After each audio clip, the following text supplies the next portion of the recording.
Hello to everyone around this beautiful planet. My name is Melanie and I'm presenting a Field Messenger report for UNN from Brandon, Manitoba, Canada. Today I'd like to talk to you about a multi-use plant, the grapevine. We know it for its wine, eating grapes, and drinking grape juice. And people have always boasted about its high antioxidant properties, vitamin C, and other highly beneficial elements in the grapes and seeds. If you research further, you'll find that even the leaves hold high nutritional value for our health. So in times like these, multi-use plants can be important to search for and utilize. When we picture grapevines, we think Italy, California Napa Valley, or something down south. But Manitoba? I recently found out that we have wild grapes growing here as well. My future plan is to venture out and find them.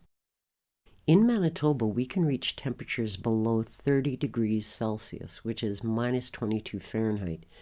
We have to be selective in what we can grow. And this grapevine is winter hardy, and it's called Valiant. Check your local zones and see what types that you can grow in your area. And tip number 1, leave the grapes on the vine until close to or after the first frost, because last year my grape juice was the best ever, and no sugar had to be added once I learned this valuable lesson. Now I want to plant more vines. I found a video that was showing about a bucket where you take the vine, stick it up in the bottom of the pail, and come right back out of the top. And the theory behind that was that during the summertime, while your vine is growing, that it would root inside of the pail. I was traveling a lot this summer and my vines didn't get trimmed back. So the downside was not as many grapes, but I have a lot of leaves. So I did some research on that as well. And this is what I wanted to share with you today. Ideally, young leaves in the spring are great to harvest for dalmatis. But I decided I would use whatever I had. It didn't matter how old they were. You can blanch the leaves, roll them up with the stems, put them to the inside and roll them. They'll be easier to separate once you've done this.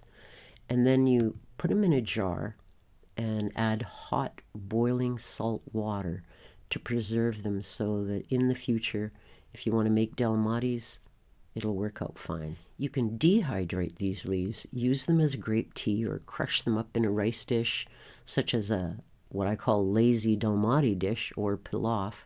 You don't need to buy a dehydrator, so if you use your oven though at the lowest temperature, you got to keep an eye on the leaves because it doesn't take that long. And then store them in a jar for later use, and you don't have to use them right away. Grape leaf chips. I saw that some people fried them in a fry pan, but I did mine in the oven. I put olive oil in a big bowl, added salt, swished the leaves to coat them, put them on the baking pan, and popped them into the oven for 3 to 4 minutes only at 350 degrees Fahrenheit. Switching back to the grapes. When I've had grapes in a dish for eating and I saw that some of them got wrinkly, I dehydrated them. So you can make a grape tea at a later time with them. For those of you who've made grape juice before, the mash of the skins and seeds that get separated can be dehydrated and ground up into a powder, because this nutritionally packed powder can be added to yogurt, smoothies, porridge, or other cereals, or even baking. This is how I got my first canes or sticks given to me by my father-in-law. So out of 8 canes that he gave me, 3 of them took root. And this is what I have today. So for those of you who have grapevines, you can always bless somebody else, as I was blessed. Or you could be a rebel and plant canes all over your city or town in locations close to a public fence line. Then you get to bless people forevermore, and you can smile when you drive by and see it growing. For those of you who don't have a grapevine, research your area for vineyards, or you might have a neighbor or someone that might have a grapevine and may be willing to share. I encourage everyone to research for recipes on what I presented for further details, so that when you share this information with others, you can truly say, you heard it through the grapevine. This is Melanie from Brandon, Manitoba, signing off as Field Messenger for United Network News. Have a great day.